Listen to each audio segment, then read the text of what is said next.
नमस्ते. आज आपण पाहणार आहोत क्रम ओळखणे म्हणजेच संख्या मालिका.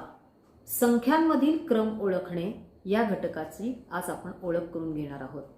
यामध्ये काही संख्या आपल्याला स्वल्पविराम करून एकापुढे एक मांडलेल्या दिसतील व मध्ये किंवा शेवटी एक प्रश्नचिन्ह दिसेल. मग आपल्याला ओळखायचं आहे की त्या प्रश्नचिन्हाच्या जागी कोणती बरं संख्या येईल.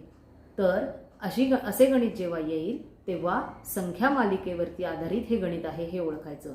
मग प्रश्नचिन्हाच्या जागी संख्या शोधत असताना आधी दिलेल्या संख्या कोणत्या क्रमाने मोठ्या होत चाललेल्या आहेत किंवा कोणत्या क्रमाने लहान होत चाललेल्या आहेत, म्हणजे क्रम ओळखताना संख्या मालिका शोधताना आपल्याला त्या संख्यांमधील अंतर, फरक हा लक्षात घेणं खूप महत्त्वाचं आहे. म्हणजे अशा प्रकारचे प्रश्न सोडवत असताना संख्यांमधील अंतर कितीने मोठे होत चाललेलं आहे का विशिष्ट पाढाच आहे, ओळीने ते पाढा एकाआड एक दिलेला आहे किंवा क्रमवार दिलेला आहे. म्हणजेच हा घटक सोडवण्यासाठी तुम्हाला पाढे पाठ असले पाहिजेत. क्रमवार मूळ संख्या दिलेल्या आहेत का आणि मग पुढची मूळ संख्या विचारली आहे का, क्रमवार वर्गसंख्या आहेत का किंवा एकाआड एक वर्गसंख्या दिलेल्या आहेत का आणि पुढचा वर्ग आपल्याला शोधायचा आहे का, घनसंख्या आहेत का किंवा घनमूळ विचारलेला आहे का. म्हणजेच हा घटक सोडवत असताना तुम्हाला संख्यांच्या ज्या जाती आहेत सम, विषम, मूळ संख्या, वर्गसंख्या, घनसंख्या आणि पाढे हे पाठ असणं गरजेचं आहे. नव्हे तर ते आपल्या अगदी लक्षामध्ये ठेवणं की डोळ्यांनी नजरेने आपण त्या संख्या पाहिल्या की लगेच आपल्याला आठवलं पाहिजे की अरे ह्या वर्गसंख्या आहेत, अरे हा पाढा आहे, हा 19चा पाढा आहे, हा 21चा पाढा आहे. अशा पद्धतीने जर तुमचं पाठांतर चांगलं असेल आणि तुम्हाला अचूक निरीक्षण करता आलं संख्यांचं, तर फरक ओळखून किंवा क्रम शोधून तुम्ही संख्या मालिकेचा प्रश्न अगदी सहजरित्या सोडवू शकता. आता पुढे आपण एकेका उदाहरणातून कोणकोणत्या प्रकारे क्रम व्यक्त होतो आणि तो कसा शोधायचा हे पाहूयात. नमस्ते मुलांनो. घटक जो आहे क्रम ओळखणे, यामध्ये संख्या मालिका ह्या प्रकारात आपण काही प्रश्न आता प्रत्यक्षात सोडवून पाहणार आहोत.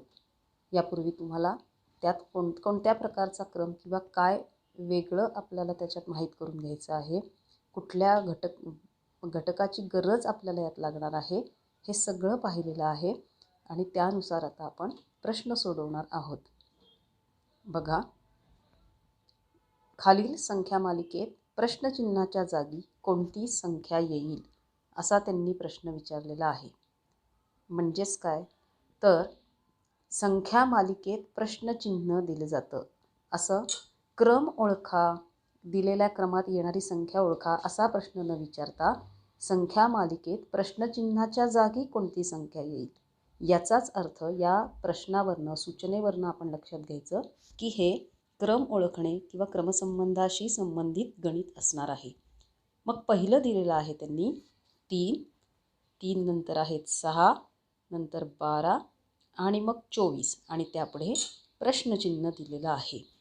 मग आता ह्याच्यात सोडवताना काय विचार करायचा तर ज्या संख्या दिलेल्या आहेत त्या कुठल्या क्रमाने मोठ्या होत आहेत, लहान होत आहेत किंवा वाढत जात आहेत, जास्तीत जास्त करून त्याच्यातला जो अंतर किंवा फरक आहे हा आधी आपण विचारत घ्यायचा. 3 आणि 6 मध्ये 3चा तर फरक आहेच, शिवाय 3 दुने 6 असे सुद्धा होतात. आता पुढचा जर टप्पा पाहिला तर 6 ते 12 यामध्ये फरक किंवा त्यातलं अंतर जे आहे ते 6चं आहे. 3 अधिक 3 केले तर 6 येतात, 6 अधिक 6 केले तर 12 येतात किंवा 6 दुने 12 असं सुद्धा आपल्याला होतं. मग आता लक्षात आलं असेल की 12 अधिक 12 किंवा 12 दुने केलं तर 24 येईल. म्हणजेच इथे आपल्याला संबंध सापडलेला आहे दुप्पट गुणिले 2. जो पहिलं पद आहे किंवा पहिली संख्या आहे त्याला 2ने गुणले असता पुढील पद मिळते. 3 दुने 6, 6 दुने 12, 12 दुने 24. म्हणून आपण 24 गुणिले 2, 24ची दुप्पट, 24 दुने 48 हे येणार. म्हणून पर्याय क्रमांक 1 हे उत्तर बरोबर आहे. आता पुढचा प्रश्न पाहूयात. सूचना तशीच असते. प्रश्न दुसरा आहे 3, 7, 15, 31 प्रश्नचिन्ह. 3 पासून 7 कसे मिळालेले आहेत, 7 नंतर 15 किती फरकाने आहेत किंवा 15 नंतर 31 किती फरकाने आहेत आणि मग प्रश्नचिन्हाच्या जागी काय येणार याचा आपल्याला विचार करायचा आहे. बघा, 3मध्ये 7 जर आपल्याला 3च्या पुढे 7 जर यायचे असतील तर त्याच्यात साधारण अंतर आहे हे 4चं अंतर असणार आहे. 3मध्ये 4 मिळवले तर 7 येतात. पण मग 7मध्ये परत 4 मिळवले तर 15 येत आहेत का? तर नाही. 7मध्ये 4 मिळवले तर 11च येतील. पण इथे तर 15 आलेले आहेत. त्यामुळे जो टप्पा जाणार आहे तो टप्पा काही आपल्याला सापडत नाही आहे. मग आपण दुसरा विचार करायचा की कोणत्या प्रकाराने ह्या वाढत गेल्या असतील.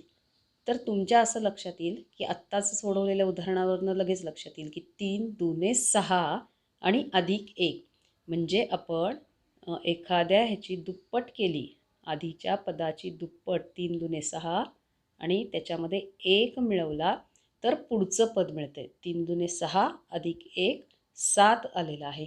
मग हेच आपल्याला सापडतंय का बघा बरं. 7मध्ये तशीच क्रिया केल्यानंतर तर 7 गुणिले 2 7 दुने 14 अधिक 1 15 अगदी बरोबर आहे. सापडलं आहे आपल्याला.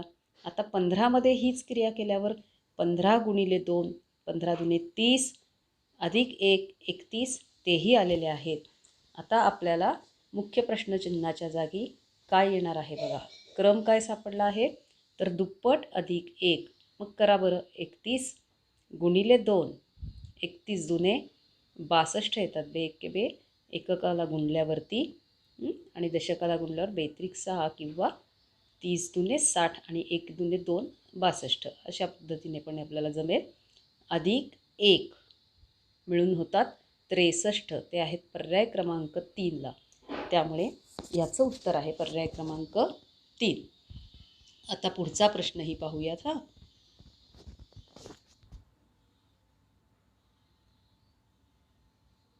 प्रश्न 3.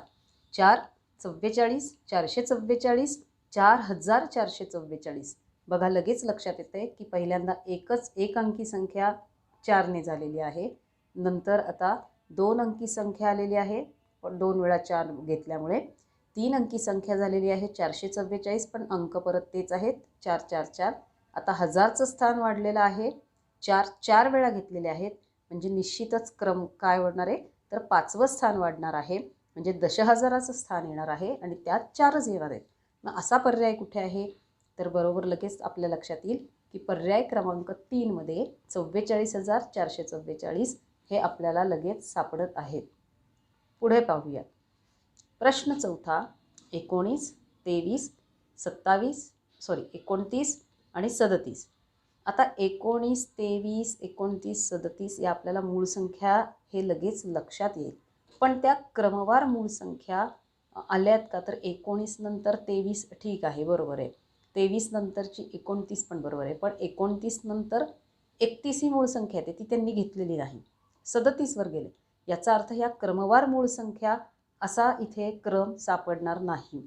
थोडा वेगळा क्रम असेल. मग अंतर बघायचं. बरेच वेळा अंतर पाहिलं की आपल्या लगेच लक्षात येतं की काय क्रम आहे.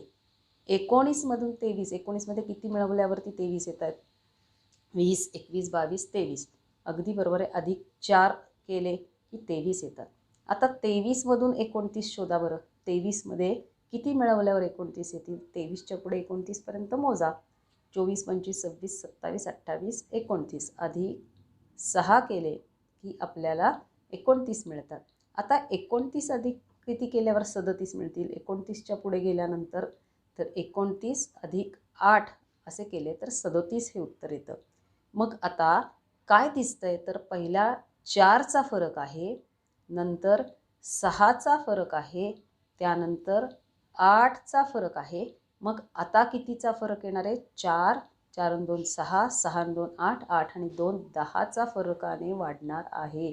म्हणजे 37 अधिक 10 बरोबर 47 हे आपलं उत्तर येणार आहे. पुढचा प्रश्न पाहूयात. खालील संख्यामालेत प्रश्नचिन्हाच्या जागी कोणती संख्या येईल. 4 5 9 14 प्रश्नचिन्ह 37 आणि 60. आता बघा, 4मधून 5 हे सलग आलेले आहेत, बरोबर आहे. पण पुढे 5मध्ये 4 मिळवले की 9 येतात. म्हणजे इथे 1चा फरक आहे. इथे 4चा फरक आहे. मग इथे 9 आणि 14मध्ये 5चा फरक आहे. लक्षात येत असेल बघा तुम्हाला. आता फरक कसा वाढत चालला आहे, तर आधीचा अंक तुम्हाला इथे दिसतोय किंवा कसं होतं आहे, तर आपण त्याच्यावरनं लगेच लक्षात येईल की 4 आणि 5 यांची जर बेरीज केली तर 5 आणि 4 9 येतात. म्हणजे आधीच्या 2 पदांची बेरीज बरोबर पुढचं पद येत आहे. मग आता 9 आणि 5, आता दुसरा टप्पा हा इथे 5 अधिक 9 बरोबर 14 येतात. अगदी बरोबर आहे, त्याचं उत्तर आलं 14. आता 9 अधिक 14 याचं उत्तर किती येतं आहे बघूयात. तर 14मध्ये 9 मिळवायचे असतील तर दशकपूर्तीने आपल्याला सोप्या पद्धतीने करता येतं. 14 आणि 10 24, पण 9 मिळवायचे, आपण 10 मिळवलेत, एक कमी केला की 23. दशकपूर्तीने तुम्ही बेरीज वजाबाकीचा सराव जर केलात तर बुद्धिमत्तेला किंवा कुठल्याही स्पर्धा परीक्षांच्या वेळेस तुम्हाला बेरीज वजाबाकी ही पटकन करता येते. त्यामुळे तोंडी हिशेबांचा सराव दशकपूर्तीने करण्याचा जास्तीत जास्त प्रयत्न करा.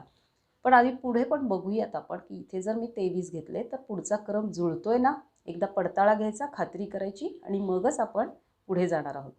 14 आणि 23 यांची बेरीज 37 येते का, तर हो. 4 अधिक 3 येतात 7 इथे आलेले आहेत आणि 1 अधिक 2 3 येतात, ते पण आलेले आहेत. पुढे पण बघा, 23 आणि 37 यांची बेरीज 60 येते का, तर हो. 23 7 आणि 3 10 0 हातचा आला 1 3 आणि 3 6 बरोबर आहे. म्हणजेच पहिले 2 पदांचे बेरीज बरोबर तिसरे पद असं झालेलं आहे. असा सुद्धा क्रम या गणितांमध्ये असतो. 6वा प्रश्न बघा. 67 71 73 79 आणि 83. मुलांनो, आता तुमच्या लक्षात आलेलं असेल की या कोणत्या प्रकारच्या संख्या आहेत. 67 71, त्यानंतर पुढे काय दिलेलं आहे बघा, 73 79 आणि 83 या संख्या पाहिल्या तुमच्या लक्षात येतील की या मूळ संख्या आहेत आणि त्या क्रमवार दिलेल्या आहेत. बरोबर आहे. 67 ही मूळ आहे, त्याच्यानंतरची मूळ संख्या 71, त्याच्यानंतरची मूळ संख्या येते 73, 73 नंतरची मूळ संख्या आहे 79, 79च्या नंतरची मूळ संख्या आहे 83 आणि मग आता त्याच्या पुढची मूळ संख्या बघा. आपल्याला संख्यांचे प्रकार माहीत पाहिजेत, तर कोणती येते 89. हे मात्र आपल्याला पाठ असल्याशिवाय सोडवता येणार नाही. क्रम ओळखण्यासाठी संख्यांचे प्रकार आपणास माहिती पाहिजे आहेत. लक्षात आलं कोणकोणत्या प्रकाराने. आता एक प्रकार आपण अजून पाहूया. खालील संख्या मालिकेत प्रश्नचिन्हाच्या जागी कोणती संख्या येईल. 7वा प्रश्न हा अपूर्णांकावर आधारित दिलेला आहे. पहिला अपूर्णांक त्यांनी दिलेला आहे 1/10, दुसरा अपूर्णांक आहे 3/8, तिसरा अपूर्णांकाच्या जागी प्रश्नचिन्ह आहे, तिथलं शोधायचं आहे. पुढे 7/4 9/4. जेव्हा अपूर्णांकाचा प्रश्न येईल तेव्हा आपण अपूर्णांकाचे प्रश्नात अंशांचा विचार आणि छेदांचा विचार वेगवेगळा बरेचदा केला जातो. तर अंशांचा विचार आधी आपण करूयात. पहिल्या ह्याच्यात 1 हा अंश आहे, नंतर तिथे 3 झालेले आहे, त्याच्या पुढचा प्रश्नचिन्ह आहे, त्याच्या पुढे 7 अंश आहे आणि त्याच्या पुढे 9 आहे. म्हणजेच काय दिसतंय, 1 मध्ये 3 म्हणजे कितीचा फरक आहे, 2चा फरक आहे आणि 7 आणि 9 मध्ये पण 2चा फरक आहे. याचा अर्थ 2-2च्या टप्प्याने अंश वाढत जातोय. मग 3 अधिक 2 बरोबर किती आलेले आहेत, 5 येतात. बरोबर, म्हणजे अंशाच्या ठिकाणी 5. मग आता छेदाचा विचार करा. 10मधून 2 कमी केल्यावर 8 येतात. 8मधून बघूयात आपण काय करायला लागेल. पुढे सुद्धा तुम्हाला दिसते की 4 आणि 2 मध्ये पण 2चा फरक आहे, म्हणजे -2 होत आहेत. 8 - 2 झाले 6, म्हणून 5/6 हे याचं उत्तर येणार आहे. अपूर्णांकांच्या गणितामध्ये अंश आणि छेदाची तुलना करायची आणि त्याप्रमाणे उत्तर सोडवायचं. आता तुमच्या पुस्तकातील प्रश्न सोडवून पहा आणि जर आपले संख्यांचे प्रकार माहीत असतील तर निश्चितच तुम्ही व्यवस्थित हे सर्व प्रश्न प्रकार छानपैकी सोडवू शकता. प्रश्न पहिल्यामध्ये दिलेला आहे त्यांनी 7 13 19 29 आणि प्रश्नचिन्ह. मग हा क्रमवार तुम्हाला वाढत गेलेल्या संख्या दिसत आहेत. पण जर या संख्यांचं नीट निरीक्षण केलं तर तुमच्या असं लक्षात येईल की 7, 13, 19, 29 ह्या मूळ संख्या दिलेल्या आहेत. म्हणजे 7 नंतरची जर मूळ संख्या आपल्याला लक्षात आलं तर 11 असते, पण ती दिलेली नाही, म्हणजे एक मूळ संख्या त्यांनी सोडलेली आहे. 13 नंतरची मूळ संख्या येते 17, ती पण त्यांनी लिहिली नाही आहे, पण त्याच्या पुढची मूळ संख्या लिहिलेली आहे. 19 नंतरची मूळ संख्या येते 23, ती सुद्धा त्यांनी न घेता पुढची मूळ संख्या घेतलेली आहे. मग 29 नंतरची मूळ संख्या काय येणार आहे तर 31, पण ती न घेता आपल्याला त्याच्या पुढची मूळ संख्या घ्यायची आहे 37, म्हणून पर्याय क्रमांक 2. म्हणजे मूळ संख्येचाच क्रम आहे, पण तो एकाआड मूळ संख्या इथे घेतलेल्या आहेत. पुढचं उदाहरण पाहूयात. प्रश्न दुसरा. 9, 16, 25, 36 आणि प्रश्नचिन्ह. यासुद्धा संख्या पाहिल्या लगेच आपल्या लक्षात येतं की या वर्गसंख्या दिलेल्या आहेत. 3चा वर्ग आहे 9, 4चा वर्ग 16, 5चा वर्ग 25, 6चा वर्ग 36. म्हणजे ओळीने 3, 4, 5 आणि 6च्या वर्गानंतर आपल्याला आता 7चा वर्ग हवा आहे. 7चा वर्ग 7 7 49, पर्याय क्रमांक 1. पुढचं गणित पाहूयात. प्रश्न तिसरा. 212, 224, 236, 248 आणि प्रश्नचिन्ह. मग बघा, संख्या वाढत गेलेल्या दिसत आहेत. 212 नंतर 224 आलेले आहेत, नंतर 236 आलेले आहेत आणि 248 आलेले आहेत. सलग दोन संख्यांमधील जर अंतर आपण लक्षात घेतलं तर खरं तर इथं सोप्या पद्धतीने लक्षात येत आहे की एकक दशक स्थानामधला हा जो 12 आहे ते पुढे 24, त्याच्या पुढे 36 आणि त्याच्या पुढे 48. म्हणजेच अधिक 12ने या संख्या वाढत गेलेल्या आहेत. 12च्या पाढ्यावरनं आपल्याला हे सहज लक्षात येत आहे, पण नुसता 12चा पाढा न म्हणता 212 अधिक 12 आपण 224 मिळतात. 224 अधिक 12 केले की आपल्याला 236 मिळणार आहेत. मग याच पद्धतीने 248 मिळालेले आहेत. आता 248 अधिक 12 आपल्याला करायचे आहेत. तर 248 अधिक 12, 8 आणि 2, 10 0 हातचाला 1, 60 म्हणजे 6 हातचाला 1 आणि 2 आणि 2 4. म्हणजेच इथे 248 अधिक 12 बरोबर आपल्याला 260 ही संख्या मिळालेली आहे. पर्याय क्रमांक 1. पुढचं गणित पाहूयात. यातही प्रश्नचिन्हाच्या जागी कोणत्या संख्या येईल अशी सूचना आहे आणि प्रश्न दिलेले आहेत, संख्या दिलेल्या आहेत 4, 9, 19 आणि 39. 4, 9, 19 आणि 39. बघा, मध्ये 4 आणि 9 तर वर्गसंख्या दिसतात, पण पुढे 19 आणि 39 या काही वर्गसंख्येच्या गटात येत नाहीत. म्हणजे हे काही वर्गसंख्येचं गणित नाही, क्रम कुठला तरी वेगळा असणार आहे. जेव्हा आपल्याला अंदाज येत नाही की कोणता क्रम असेल, सगळ्यात पहिलं प्राथमिक काम काय करायचं तर त्या दोन संख्यांमधला फरक, अंतर शोधायचं. 4 आणि 9च्या मध्ये कितीचं अंतर आहे, कितीने वाढली आहे, तर 9 मधून 4 गेले तर 5 मिळतात आपल्याला. म्हणजे 4 मध्ये 5 मिळवले तर पुढचे मिळतात 9. 9 आणि 19 मधलं अंतर शोधा. आता 9 मध्ये किती मिळवल्यावर 19 येतात, तर 9 मध्ये आपण 10 मिळवले तर आपल्याला 19 ही संख्या मिळते. म्हणजे पहिल्यामध्ये 5चा फरक आहे, दुसऱ्या दोन संख्यांमध्ये 10चा फरक आहे. पुढे काय झालंय बघूयात.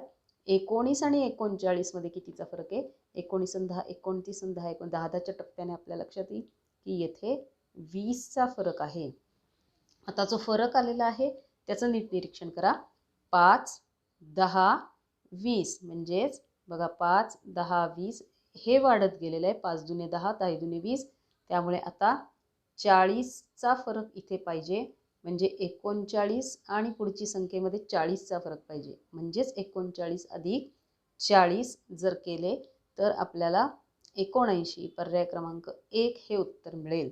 म्हणजे जे फरक आहे, अंतर आहे, याचं नीट निरीक्षण केलं तर आपल्याला ही उदाहरणं निश्चित सोडवता येतात.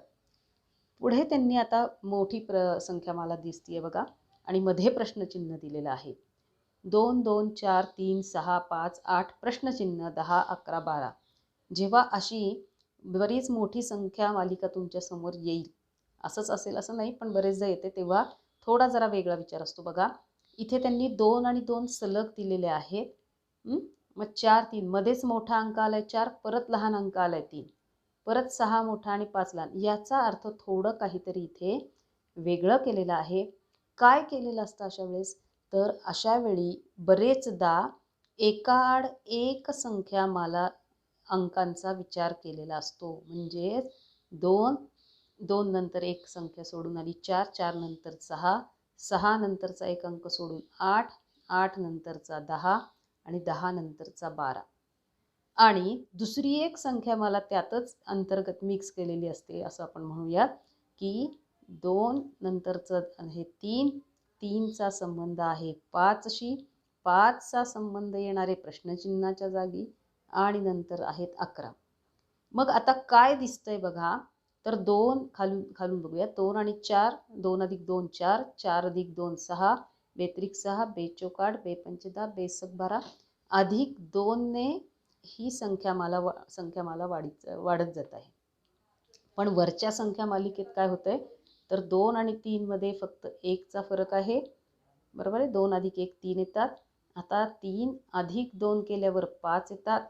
बरोबर. पण पुढे जर विचार केला तर परत प्रश्नचिन्ह आहे. जर 3 मिळवले तर 5 आणि 4 9 येतील आणि परत मग 11.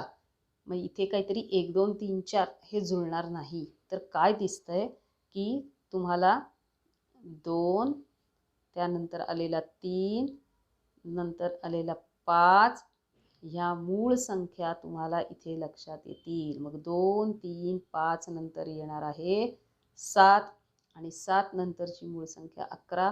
म्हणजे वरची जी मूळ संख्या म्हणजे संख्या मला दाखवली आहे ती आपण मूळ संख्या क्रमवार आहेत आणि खाली अधिक 2च्या टप्प्याने आहेत. अशा 2 संख्या मला याच्यात एकत्रितरित्या आलेल्या आहेत. प्रश्नचिन्हाच्या जागी येणार आहे 7. पुढचा प्रश्न पहा. 19 38 57 76. लक्षात घ्या, पाढे तुम्हाला पाठ असणं आवश्यक आहे. आता इथे तरी सहज सोपं, पण कधी आपल्याला 30 पर्यंतचे पाढे पाठ पाहिजेत. संख्यामध्ये क्रमामध्ये पाढासुद्धा एखादा दिलेला असतो. 19 1 19, 19 2 38, 19 3 57, 19 4 76, 19 5 85 आणि पर्याय फसवे दिलेले असतात. नीट लक्ष देऊन आपण पर्यायावरती खूण करायची. पर्याय क्रमांक 1, 19चा पाढा इथे सलग संख्या मालिकेत किंवा आपण यालाच 19चा टप्पा अधिक 19ने हे संख्या वाढत जात आहेत असं आपण म्हणू शकतो. अंश आणि छेदाचं गणित आल्यावर सांगितले की अंश आणि छेदाची तुलना स्वतंत्ररित्या बरेचदा करावी लागते. तर अंश आपल्याला सगळीकडं 1 1 1 1 दिसतोय. प्रश्नचिन्ह हे मध्ये आहे आणि आता छेदाचा विचार केला तर इथे 10 10 इथे 12 आहे. इथे किती आहेत ते आपल्याला काढायचे आहेत. नंतर 16 आणि 18 म्हणजे 10 अधिक 2 केल्यावरती 12 येत आहेत. मग 12 अधिक 2 केले तर 14 येतील. 1 हा अंश असणारच आहे. पुढे 14 अधिक 2 16 बरोबर जुळलेले आहेत आणि 16 अधिक 2 18 पण जुळलेले आहेत. त्यामुळे 1 अंश छेद 14 याप्रमाणे तुम्ही संख्या मालिकेवरची आधारित ही गणितं सोडवायची आहेत.